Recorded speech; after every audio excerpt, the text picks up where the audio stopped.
새로울 신, 매울 신, 무엇보다 믿을 신, 뉴스 신세계 헬마우스 임경민 작가 오셨습니다. 어서 오세요. 안녕하세요. 매주 목요일에는 이분과 함께합니다. 장성철 소장 어서 오세요. 네, 안녕하세요. 자, 청취율 조사 기간이 벌써 나흘째 진행이 되고 있습니다. 네, 여러분들 02 청취율 조사 전화 받으신 분들 혹시 받으신 분 계시면 댓글에 저 받았어요라고 얘기 좀 해주세요. 예. 응원해드리겠습니다. 많은 분들 받으셨으면 좋겠고요. 자, 오늘의 뉴스 바로 만나보겠습니다. 오염수, 후쿠시마 핵 오염수, 우리 측 검토 보고서가 내일 나온다고 하네요. 오늘 그렇게 발표가 됐습니다. 우리 정부가 이제 그동안은 언제 검토 결과 보고서 나오는 거냐라는 질문을 받을 때마다 아직 검토 중이다라고 했었는데 공교롭게도 어제 IAEA의 이제 최종 보고서가 나오고 이틀 만에, 그러니까 내일 1일 브리핑 시간을 통해서 발표를 하겠다라고 공지를 했습니다. 지난 2021년부터니까 한 2년 동안 진행됐던 우리 정부의 자체 검토 결과를 종합을 하는 건데 이걸 토대로 해가지고 오염수 방류 시설에 대한 우리 정부의 최종 입장도 밝힐 전망입니다. 일단은 한국원자력안전기술원 킨스에서 분석한 내용이 있고요. 거기에 이제 얼마 전에 후쿠시마 시찰단이 다녀온 뒤에 검토했던 내용이 추가가 되고 그리고 IAEA의 보고서에 대한 판단도 들어갈 예정입니다. 그러면서 동시에 일본에 대해서 우리가 내놓을 제안, 그 내용도 추가가 될 거라고 지금 예고를 해놓은 상태입니다. 일본은 이제 방류 관련해가지고 속도를 내는 중인데 특히 다음 주로 예정된 나토 정상회의에서 윤석열 대통령하고 기시다 총리가 정상회담을 갖고 이 문제를 적극 설명하겠다라는 입장입니다. 우리 대통령실에서도 이제 한일 정상회담에 대해서 부인하지 않고 있는데 김태우 국가안보실 1차장 같은 경우도 오늘 브리핑 시간에 한일 정상회담을 가지는 것으로 현재 일본과 조율 중이다라고 이야기를 했고요. 그러면서 심지어 한일 정상회담이 성사되면 최근 일어난 이슈였던 후쿠시마 처리수 방류 문제와 관련된 이야기가 나올 가능성이 있다라고 처리수라는 단어를 직접 언급을 했습니다. 아시다시피 우리 정부의 공식 입장은 후쿠시마 오염수고요. 바뀐 적이 없습니다. 국가안보실 1차장은 처리수로 바꿔 부르는 바람에 자리에 있던 기자들이 좀 당혹스러워했다는 후문입니다. 네. 어떻게 들으셨어요? 근데 존중한다, 겸허히 수용한다 이런 다음에 결과 보고서는 용도가 뭔가요? 그래도 아직까지는 좀 믿어보시죠. 우리나라가 일본에 가가지고 어떠한 것을 검토를 했고 확인을 했는지 좀 지켜보시고요. 또 잘못된 것들이 있으면 또 비판을 해야 된다, 받아야 된다라고 말씀을 드리는데 저는 대통령실이나 국민의힘이 자꾸 일본의 입장을 두둔하거나 일본의 입장을 표명하거나 일본의 입장을 대변하는 듯한 모습을 제발 안 취했으면 좋겠어요. 대한민국 국민의 생명과 안전이 제일 중요하잖아요. 그렇죠. 그러니까 일본의 입장을 이해해라라는 식으로 대한민국 국민과 야당에게 강요하는 모습은 이거는 권력을 가진 집권 세력이 해서는 안 될 일이다라고 말씀드리고 싶어요. 그런데 이제 윤재옥 국민의힘 원내대표는 장성철 소장님하고 약간 의견이 다른 것 같습니다. IAEA 최종 보고서 관련해가지고 민주당에서 계속 이제 비판을 쏟아내고 있는데 이렇게 얘기했습니다. 거짓말을 계속 거짓말로 덮어왔던 민주당이 이제는 본인이 만든 거짓말을 아예 진실로 믿는 일명 리플리 증후군에 빠진 것 아닌지 걱정된다라고 비판을 했는데요. 그런데 이제 IAEA의 그 결과 보고서 내용에 대해서 신뢰성에 좀 의문이 간다라는 여러 뉴스들이 계속해서 보도가 되고 있습니다. 네. 일단 어제 그 MBC 단독 보도를 보면 IAEA의 보고서에서 나왔었던 문제점들이 실제로 이전에 이미 IAEA 실무진들 내지는 책임자급에서도 인식하고 있었던 걸로 보이는 정황이 이제 발견이 됩니다. 네. 지난달에 태평양 주변국들과의 화상 회의를 할 때 관련 내용이 이제 이미 불거졌다는 건데 IAEA의 보고서를 보시면 일본의 해양 방류 결정 이후에 그에 대한 검토를 요청받았기 때문에 방류 행위의 정당성에 대해서는 평가하지 않는다. 네. 라든지 방류의 정당성은 우리 일이 아니다라든지 그러니까 결국 일본이 책임져야 된다라는 식의 서술이 나오는데 이 내용을 이미 한 달 전에 있었던 태평양 주변국들과의 회의에서도 언급을 했다는 겁니다. IAEA의 원자력 안전 이사를 맡고 있는 구스타포 카루소 이사 같은 경우에는 방류 이외의 대안은 왜 검토를 하지 않느냐 이거에 대해서도 언급을 해달라라고 이야기를 했더니 그 결정은 일본이 하던 거다라고 강조를 했습니다. 다른 누구도 아닌 일본이 결정을 내릴 거고 우리가 작성하고 있는 보고서는 법적 구속력이 없습니다라고 이미 지난달에 밝혔다는 겁니다. 네. 그리고 이제 뼈대가 되고 있는 그 핵심 데이터들과 관련된 실험도 IAEA 자기들은 안 했다라는 점을 다시 한번 강조를 하면서 해양 생물에 대한 방사성 영향을 평가했었던 실험 내용도 도쿄 전력의 실험 결과를 받아서 인용한 것이다라고 이야기를 했습니다. 저희들이 이 보고서 나온 날 이정윤 원자력 안전과밀회 대표, 그다음에 어제는 석윤열 교수, 그다음에 오늘은 잠시 후에 한국원자력안전재단 전 이사장인 김혜정 전 이사장님께 이거 계속 얘기를 들어볼 건데요. 저는 딱 걸리는 게 겸허히 수용한다, 그다음에 존중한다 이 말이에요. 보통 겸허히 수용한다 이런 얘기는 선거에서 졌을 때 국민들의 선택 겸허히 저희들이 받아들이겠습니다. 더 잘하겠습니다. 하고 이제 몸을 낮추고 겸손한 마음으로 뜻을 받들 때 하는 얘기잖아요. 대한민국 여당이 또 대한민국이 도대체 누구한테 몸을 맞추고 어떤 뜻을 받아들이는 건지. 아이 뭐 대변인이 약간 좀 말실수 같은 거 한 거 가지고 이렇게 그걸 꼬투리 잡아가지고 또 비판하시는 거. 꼬투리입니까? 네. 그다음에 대통령실에서는 공식도 아니고 핵심 관계자의 입으로 존중한다라는 말을 했어요. 존중한다는 말은 법원에서 어떤 결정이 막 다퉜는데 결정이 났어. 판결이 났어. 내가 조금 찜찜함은 있지만 그래도 사법부의 판단은 저희들이 존중하는 게 도리입니다. 이럴 때 쓰는 거 아닌가요? 대변인도 말실수할 수 있는 사람이다라고 말씀을 드리고요. 네. 저는 자꾸 강요를 안 했으면 좋겠다라고 말씀을 드리고 싶은 게 분명히 IAEA 보고서 같은 경우에는 비판받을 만한 소지의 내용들이 많이 있잖아요. 자신들은 책임 없다라는 거 아니에요, 결국에? 책임 없다고 얘기해요. 그러니까 IAEA와 회원국은 이 보고서의 내용을 사용하여 발생한 결과에 대해 어떠한 책임도 없다. 오염수 해양 방출은 우리가 권고하지도 않았고 보증하지 않는다. 이게 뭔 말이에요. 그리고 결정적으로 문제가 되는 건 IAEA에 많은 국가들의 전문가들이 참여해서 이것을 검토했다, 검증했다라고 얘기하잖아요. 근데 독자적으로 시료 채취해가지고 한 건 아니잖아요. 네. 그냥 일본이 준 자료 가지고 한 거 아니에요. 그다음에 시료 채취해가지고 분석을 3번 한다고 했는데 사실 한 번 하고 끝냈어요. 그다음에 환경에 어떤 영향을 미치는지에 대한 시료 채취해서 분석하는 거는 아직 안 했어요. 네. 그러니까 할 수도 없죠. 30년 동안 방류한다는데 환경에 영향 끼치는 걸 어떻게 우리가 판단할 수가 있겠냐라는 좀 생각이 들고, 자꾸 이거 가지고 그냥 괴담이다, 선동이다. 물론 민주당이 그러한 측면도 있지만 그런 식으로 그냥 막 공격을 하거나 매도하지 않았으면 좋겠어요. 그냥 이해시키고 설명시키고 자세하게 국민들에게 알려줘야 될 책임이 집권 세력에 있다. 그러니까 집권 여당은 야당이랑 싸우는 게 임무가 아니에요. 국민들을 설득하는 게 임무죠. 야당하고도 싸워야죠. 아니 그거는 부차적인 거죠. 부차적인 거지. 국민들을 설득하는 것, 국민들을 안심시키는 게 정부 여당의 기본적인 임무 맞아요. 아닌가요? 근데 야당하고 전투하는데 지나치게 몰두하고 계신 게 아닌가. 국민들이 좀 안심할 수 있게 하는데 조금 더 집중해 주셨으면 좋겠다라는 생각이 들어요. 저는 바람이 솔직히. 있다면 제가 보수 참칭 패널로서 내년 선거에서도 보수 우파 국민의힘이 선거에서 승리했으면 좋겠다라는 생각을 갖고 있거든요. 그래서 앞으로 국정 운영을 제대로 잘해서 우리 신장식 뉴스 하이킥에서 아이템을 선정할 때 이거 정말 국민의힘이나 우리 대통령실 비판할 소재거리가 없다. 그러니까. 그럴 정도로 좀 국정 운영을 잘해줬으면 좋겠다라는 생각이 들고, 예. 집권 세력이 국정 운영 잘해야 국민들이 편안하게 잘 먹고 잘 살 수 있어요. 그럼요. 그러니까 제발 좀 국정 운영 제대로 잘해주셨으면 좋겠어요. 네네. 그리고 이제 조금 전에 오마이뉴스에서 단독 보도를 한 내용인데요. 하태경 의원실에서 국정감사 자료와 관련해 가지고 이제 시도교육청에 자료 요구를 하는 문서를 보냈습니다. 근데 이제 그 내용이 기말고사를 볼 때 기말고사 중에서 일본 오염수 관련된 시험 문제를 냈는지 그리고 냈다면 그 원문을 제출하라라는 내용의 요구 자료라고 합니다.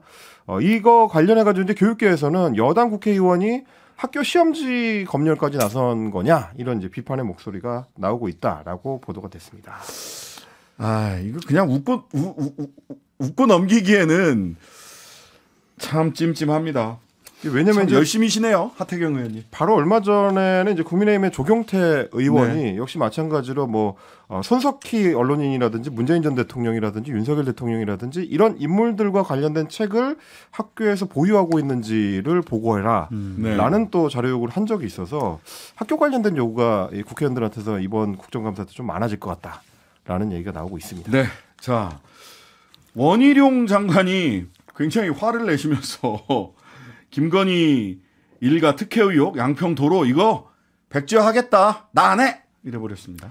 그렇습니다. 말씀하신 대로 이제 오늘 오전에 정말 그야말로 급작스럽게 발표가 이루어진 건데요. 좀 전에 이제 매일경제에서 단독 보도한 내용을 보니까 심지어 그 자리에 참석했었던 교통위원회 소속의 여당 의원들도 몰랐을 정도로. 이게 오늘 당정협의회를 했어요. 예, 당정협의회 끝나고 나서 기자회견에서 나온 얘기죠. 당정협의회 마치고 나서 일종의 이제 폭탄 발표를 한 셈인데 그 발표의 현장 직접 목소리를 들어보시겠습니다. 서울 양평 고속도로에 대해서는 노선 검토뿐만 아니라 도로개설 사업 추진 자체를 이 시점에서 전면 중단하고 이 정부에서 추진되었던 모든 사항을 백지화하겠습니다. 이 노선이 정말 필요하고 최종 노선이 있다면 다음 정부에서 하십시오. 만약에 제가 김건희 여사 땅이 거기에 있었다는 것을 이 사건이 불거지기 전에 조금이라도 인지하는 게 있었다고 한다면, 그리고 이 노선 결정 과정에 관여를 한 사실이 있다면 저는 장관직을 걸 뿐만 아니라 정치 생명을 걸겠습니다. 대신 민주당이 제기한 현재 의혹들이 근거가 없고 무고임이 밝혀진다면 민주당 간판 내리십시오. 아니 뭘 자꾸 이렇게 거시죠? 지난번에 한동훈 장관이 저는 장관직을 걸겠습니다. 김의겸 의원님 뭘 거시겠습니까? 그러더니 오늘은 원희룡 장관이 장관직을 걸고, 또 그러고 나서 오후에 보니까 박민식 보훈부 장관이 백선엽 장군이 친일파면 내가 보훈부 장관직 걸겠다. 뭘 자꾸 걸어요? 장관직이 뭐 어디 판돈입니까? 죄송하지만 이제 장관직이라는 게 대통령한테 이제 임명을 받았다고 해서 그게 이제 국민들하고 연결고리가 없는 거는 아니거든요. 이게 공직이라는 게 그냥 자기가 뭐 고스톱 쳐서 딴 건 아니지 않습니까? 그러니까 국민들의 위임을 받아서 공직을 수행하라고 그 자리에 임명을 받은 건데, 이렇게 마치 자기 물건인 것처럼 이제 걸고 말고 하는 식으로 장관들이 자꾸 언급하는 게 적절하지는 않은 것 같고요. 그리고 이제 원희룡 장관이 말씀하셨지만 지금 만약에 제기되고 있는 의혹들이 사실이고 원희룡 장관이 걸었던 것처럼 거기에 만약에 장관이 직접 개입이 돼 있다고 하면 이제 걸어야 되는 건 장관직이나 정치 생명 정도가 아닐 겁니다. 네, 수사를 받아야 될 사안이 될 수도 있는 거기 때문에 그거는 본인의 의지로 될 수 있는 게 아니다라는 걸 일단 한번 말씀을 드리고요. 무엇보다 중요한 거는 이 사안, 그러니까 서울 양평 고속도로 사업 자체가 2007년부터 적어도 2008년부터 지역민들의 수건 사업으로 추진을 시작해서 15년 이상 추진해왔던 사업이고 2021년에 예비 타당성 조사까지 통과를 했기 때문에 사실상 착공을 앞두고 있었다라고 해도 과언이 아닌데, 게다가 2017년에 고속도로 건설 5개년 계획, 이것도 역시 마찬가지로 국토교통부에서 발표를 합니다. 계획에 반영되어 있었던 내용인데 이거를 하루아침에 장관의 독단적인 결정으로 뒤집을 수 있는 사안인가, 이런 이제 의문들이 제기가 되는 거고요. 당장 양평 지역사회는 큰 충격에 빠진 상태고, 그러네요. 그리고 이제 현직 전진수 양평 군수도 조금 전에 긴급 기자회견을 열고 고속도로 사업을 이제 백지화한다는 건 청천벽력이다, 철회해달라라는 입장을 또 밝히기도 했습니다. 이게 단순히 그동안 문제 제기가 있었던 종점을 변경한 그 방안에 대한 백지화가 아니고 사업에 대한 전면 백지화이기 때문에, 게다가 원희룡 장관 같은 경우는 다음 정권에서 해라라는 발언까지 했습니다. 비판하는 사람들이 처음부터 관여해서 니들이 해 뭐 이래 버리시더라고요. 저는 이건 행정 권력의 어떤 폭력적인 행동이 아니냐라는 좀 생각이 들고, 권력 남용의 비판까지 좀 받을 수 있는 부분이다. 상당히 좀 부적절한 방법이 아니었느냐라는 좀 생각이 듭니다. 근데 왜 이러시는 걸까요? 정무적으로. 모르겠는데요. 의도성을 가진 질문에는 답을 하지 않겠습니다. 아니 궁금해서 그러는 거예요. 아니 처음에는 종점 백지화, 종점 그 강상면으로 간 거를 백지화해서 원점에서 재검토하겠다 그러시더니 오늘은 고속도로 자체를 예전에는 그래서 양서면 관련된 최초의 계획에 있던 양서면 주민들이 내종점 내놔 그랬을 것 같은데 이제는 양평 군민 전체가 내도로 내놔를 하게 생겼어요. 지금 이제 진행자의 그 의문하고 마찬가지였는데 저도 처음에는 종점을 변경하는 방안은 백지화하는 건 줄 알았는데 아니 이틀 전에는 그렇게 말씀하셨었거든 원장관. 그러다 보니까 오늘 이제 기자회견에서도 전면 백지화를 발표하고 난 뒤에 기자회견을 할 때 기자들이 처음에는 이게 믿기지가 않아가지고 질문을 계속 반복합니다. 백지화라는 게 전면 백지화를 의미하는 게 맞느냐? 사업 전체를 백지화하는 거냐? 제가 세봤더니 7번 질문하더라고요. 각각 다른 기자가. 다 그러니까 하도 처음에는 그게 그만큼 놀라웠다는 얘기일 정도인 건데. 그러니까 똑똑하고 현명하신 원희룡 국토교통부 장관께서 이렇게 갑작스러운 결정을 하게 된 것은 좀 앞으로 본인의 정치적 행보에도 조금 문제가 생기지 않을까라는 좀 생각이 들어요. 그러니까 저는 비판하고 싶은 지점은 이거예요. 네. 정권은 바뀔 수가 있어요. 네. 장관도 바뀔 수가 있고 군수도 바뀔 수가 있어요. 근데 의사 결정하는 국가의 시스템은 항상 일정해야 해요. 이것이 2008년도부터 수많은 검토와 주민공청회와 예타와 그리고 또 많은 보고를 통해서 네네. 결정된 거잖아요. 근데 이것이 그냥 대통령 영부인에 대한 의혹이 문제 제기가 되니까 그동안 15년 동안 이루어졌던 국가 의사결정 시스템을 완전히 그냥 한 방에 무너뜨려 버렸잖아요. 그러니까요. 저는 그게 잘못됐다고 비판하고 싶은 거예요. 그러니까 이걸 뒤집을 수 있어요. 안 할 수 있어요. 그럼 합리적인 설명을 해야 해요. 그렇죠. 그런데 그런 거 없이 야당의 김건희 여사 악마화 때문에 우리 이건 사업 추진 안 한다. 이것은 그동안 양평 구민들이 염원해왔던 그리고 많은 국민들이 염원해왔던 이 사업을 그냥 무산시킬 만한 정당한 이유가 될 수는 없다라고 좀 말씀드리고 싶습니다. 네. 이렇게 했어도 이렇게 나 안 해. 다음 정권에서 해. 여기 문제 제기한 사람들 니들이 직접 관여해서 해. 뭐 이런 취지의 말씀이시란 말이에요. 그럼에도 불구하고 지금 벌어졌던 일 제기된 의혹이 해소되는 건 아닙니다. 그렇습니다. 오늘 이제 기자회견에서도 원장관이 굉장히 좀 강한 어조로 이야기를 했는데 김건희 여사를 악마로 만들기 위한 민주당의 가짜뉴스 프레임에 우리가 그 프레임을 우리가 말릴 방법이 없다라고 하면서 이제 억울하다면서 이제 강조한 게 뭐였냐면 이 지역에 갖고 있다는 그 김건희 여사의 땅이 선산 땅이다. 조산들의 무덤이 있는 땅을 개발하겠습니까? 라고 이야기를 하면서 부동산 개발로 인한 이익을 취하려는 게 아니다라는 점을 강조를 했는데 근데 정작 팩트를 좀 확인해 보면 이제 원장관의 해명이랑은 다른 부분들이 많이 있습니다. 일단 기본적으로 이미 공개되어 있는 대통령 부부의 재산 신고 내역서를 봤는데 거기에 이제 김건희 여사의 보유 토지 내역이 쭉 나오고요. 네. 토지 주소를 보니까 선산이라고 이야기하기에는 좀 애매하다. 왜냐하면 경기도 양평군 강상면 병산리 일대에 토지 보유가 집중이 돼 있습니다. 네. 근데 여기 이제 임야는 어떻게 보면 이제 뭐 선산이라고 할 수 있겠습니다만 임야뿐만이 아니고 대지라든지 창고 용지도 몇 건 있고요. 도로 이렇게 다양한 지목들로 토지 소유가 분포가 좀 분산이 돼 있습니다. 그러니까 이제 원장관이 이야기하는 것처럼 선산이라서 개발 이익 없다라고 이야기하기는 좀 어려울 것 같고요. 그리고 인근에 김건희 여사의 토지만 있는 게 아니고 대통령의 장모 최은순 씨 그리고 사촌 조카 동업자 최 씨 소유의 토지까지 있단 말이죠. 그러다 보니까 이게 쉽게 가라앉을 의혹은 아니고 제가 좀 주목한 거는 김건희 여사가 보유하고 있는 토지의 이 강상면이라는 부분이 아니고 병산리라는 구체적인 지명이었습니다. 네. 왜냐하면 이번에 그 종점이 변경될 때 강상면만 지금 주로 언론에서 부각이 됐는데 정확하게는 종점 변경 안에 강상면 병산리로 돼 있습니다. 네. 그러니까 변경안 자체가 콕 집어서 병산리라고 한다면 아무래도 김건희 여사가 보유하고 있는 병산리 토지들이 떠오를 수밖에 없을 거고요. 실제로 제가 좀 찾아보니까 지역 언론 중에 이제 양평 시민의 소리라는 언론 매체가 있는데 지난 5월 8일에 종점안이 변경돼서 고지가 되자 이 논란을 전하는 언론 보도가 바로 나왔습니다. 5월에 나온 보도입니다.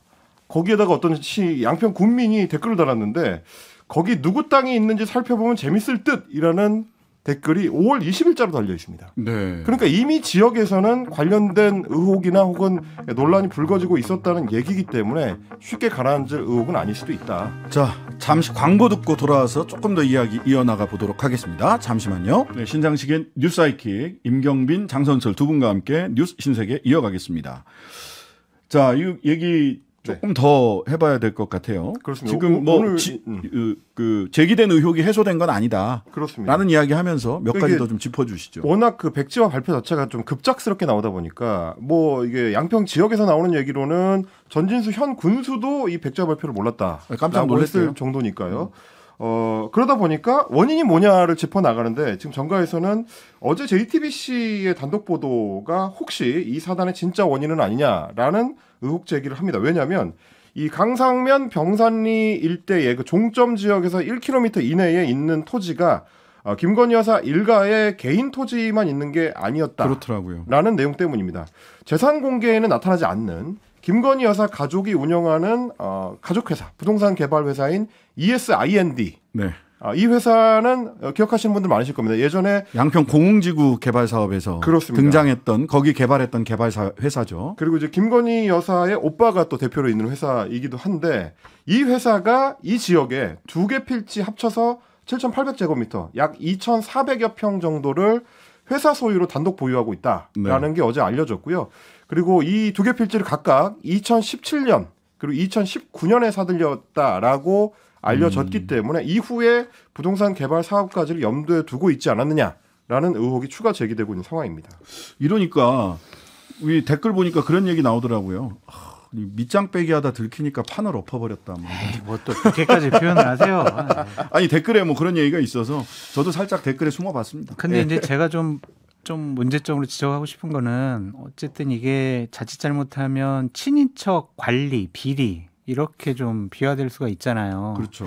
근데 대통령실에서 보통 민정수석실에서 친인척 관리를 하는데 그거 없앴잖아요. 네, 민정수석실이 없어요. 그리고 특별감찰관 계속 임명하라고 했는데 국회에서 지금 추천 안 들어오니까 우리 임명 못 하고 있어. 이러면서 임명 안 하고 있단 말이에요. 그러니까 친인척 관리 시스템이 지금 붕괴되고 무너졌어요. 그러니까 저는 거듭 말씀드리지만 정권 바뀔 수 있고 담당자 장관들 대통령실 근무하는 주요한 수석들, 비서관들 다 바뀔 수 있어요.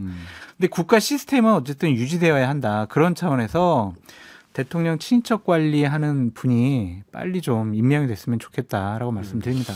그러려면은 제2부속실도 안 만드는데 거기까지 가려면 갈 길이 멀어 보여서. 대통령께서 지속적으로 특별감찰관은 임명을 하겠다고 얘기하셨잖아요. 근데 그건 사실관계를 한번 확인해봤으면 좋겠는데 네. 대통령실에서는 국회에서 추천을 안 해서 그렇다라고 얘기하는데 국회에서는 제가 아는 바로는 그 의장실에서는 대통령실에서 요청을 하면 그때부터 절차에 들어가는 거다. 근데 아직 요청을 받은 바가 없다. 요렇게 또 의장실에서는 얘기하는 걸로 저는 알고 있거든요. 네. 그러니까 선후 관계가 어느 쪽이 맞는지는 아직 잘 모르겠어요. 양쪽 얘기가 조금 달라요. 네. 그렇죠. 그리고 이 땅과 관련해서는 기억하실지 모르겠지만 우리 대선 전에 2021년 12월 달에 민주당이 뭐 최은순 씨 관련 땅 TF팀을 만들어가지고 이거 다 문제 제기했었어요. 당시 차명으로 뭐 이거 산 거 아니냐, 왜 샀다 팔았다 하느냐, 왜 법인이 사냐, 개인이 팔았다 이런 문제 제기를 많이 했었거든요. 그러면은 원희룡 장관이 이 땅이 있었다는 거를 몰랐다는 것도 말이 안 돼요. 네, 그때 그렇죠. 이거 의혹이 이미 해명됐다라고 국민의힘 측에서 그때 해명을 했었거든요. 그러니까 이런 많은 의혹들이 있어요. 해명되지 않은. 그런 것들에 대해서 좀 자세하게 설명 좀 부탁드립니다. 그다음에 국민의힘 쪽에서는 이게 예타 후에 종점이나 고속도로 종점이나 출발점 바뀌는 거 흔히 있는 일이다. 이렇게 얘기를 했는데 오늘 국토부에서 그 김두관 의원실에 제출한 자료를 보면 흔히 있는 일이 아니던데요. 김두관 의원실에서 밝힌 바에 따르면 90년대 후반부터 2000년대 초반에 예타를 통과한 고속도로 두 곳을 제외하고는 발견되지 않는다. 20년 전에 두 번 있었다는 거예요. 20년 그렇습니다. 전에 두 건 있었다라고 발표를 했고요.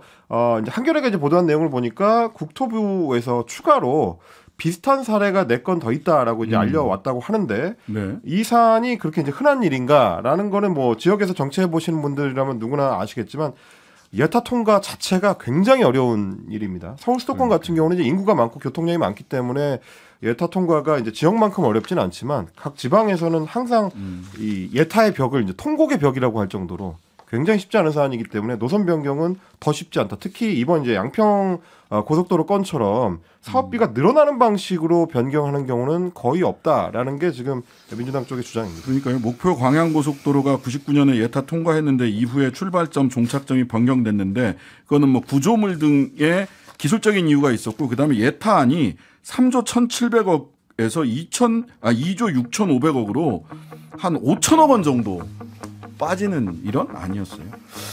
자, 문화체육 문체특보에 유인천 전 문체부 장관 임명한 것도 논란인데요. 요건 또 뭐 내일 다시 한 번 더 짚어보는 시간 갖도록 하겠습니다. 뉴스 신세계 지금까지 임경빈 작가, 장성철 소장이었습니다. 감사합니다. 감사합니다. 고맙습니다. 하루 종일 기다려지는 진짜 시사. 평일 저녁 6시 5분 신장식의 뉴스 하이킥.